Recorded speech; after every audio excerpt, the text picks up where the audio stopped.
Dengar nama Leonardo da Vinci, apa sih yang kepikiran? Jenius kan? Pasti lukisannya. Tapi gimana kalau saya bilang mahakarya dia yang sebenarnya itu bukan lukisan, tapi ribuan halaman catatan pribadinya. Nah, disitulah kita nemuin pikiran yang jauh lebih rumit dan keren daripada yang pernah kita bayangin. Di antara ribuan halaman itu, kita nggak nemu kutipan hebat soal seni atau penemuan besar.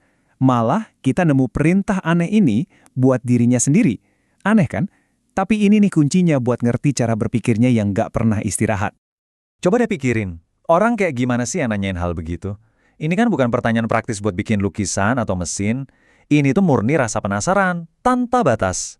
Nah, inilah yang mau kita bedah. Yuk kita selami bareng, kita bakal lihat gimana rasa penasaran aneh ini justru jadi pondasi dari semua yang dia ciptakan. Oke, buat ngerti kejeniusan Leonardo, kita harus mulai dari akarnya. Perspektif dia yang unik itu bukan datang dari sekolah elit, tapi justru karena posisinya sebagai orang luar. Apa yang masyarakat saat itu lihat sebagai kekurangan, ternyata malah jadi kekuatan supernya. Karena dia nggak terikat sama ajaran buku, dia jadi terpaksa belajar dengan cara yang paling radikal, yang ngamatin dunia pakai matanya sendiri, terus coba-coba, bereksperimen. Nah, pergeseran inilah yang bikin dia beda banget. Waktu orang lain belajar dari buku-buku kuno, Leonardo jadi seorang empiris sejati. Dia lebih percaya sama apa yang bisa dia lihat, sentuh, dan uji sendiri. Buat dia, pengalaman itu guru terbaik. Titik. Oke, sekarang mari kita lihat gimana ini semua nyambung. Kita bakal gali lebih dalam gimana obsesi ilmiahnya justru jadi bahan bakar utama buat karya seninya.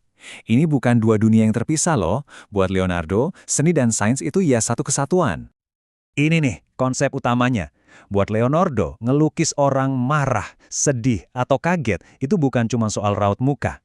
Buat bisa ngelukis jiwanya, dia percaya harus paham dulu mesin yang nampung jiwa itu, ya tubuh manusia. Dan ini yang bikin dia sampai masuk ke kamar mayat. Serius. Dia bedah puluhan mayat cuma buat memetakan tiap otot dan saraf. Dia pengen tahu persis otot mana sih yang ketarik waktu alis naik karena kaget, atau gimana urat di leher menegang pas orang teriak. Dan hasilnya, puncaknya, lihat aja mahakaryanya Perjamuan Terakhir. Reaksi para rasul yang hidup banget itu, kaget, gak percaya, marah, itu semua bukan kebetulan. Tiap postur tubuh adalah hasil dari studi anatominya. Tiap gerakan adalah wujud nyata dari moti dell'anima. Tapi ini tuh jalan dua arah. Kalau tadi sains yang ngedorong seninya, sekarang sebaliknya. Mata senimannya juga ngedorong sainsnya. Dan tempat terbaik buat lihat ini, ya di dalam harta karun pribadinya, buku catatannya. Lebih dari 7.200 halaman, dan itu pun katanya baru 1/4 dari yang pernah dia tulis. Kebayang nggak? Halaman-halaman ini tuh kayak jendela langsung ke otaknya. Pikiran yang lompat dari satu bidang ke bidang lain tanpa henti. Di satu halaman, dia bisa aja lagi terobsesi sama masalah matematika kuno. Di sebelahnya, matanya udah ke langit, ngegambar bentuk awan yang terus berubah. Terus turun lagi ke sungai, memetakan pusaran air yang rumit-rumit. Dan di situ juga ada desain buat mesin terbang. Matematika, meteorologi, hidrodinamika, buat orang lain ini kan bidang yang beda-beda. Tapi buat dia, semuanya nyambung. Mata senimannya itu bisa ngelihat pola dan analogi di mana-mana, yang akhirnya jadi dasar teori ilmiahnya. Nah, semua perpaduan antara seni dan sains ini akhirnya mencapai puncaknya di satu karya paling terkenal.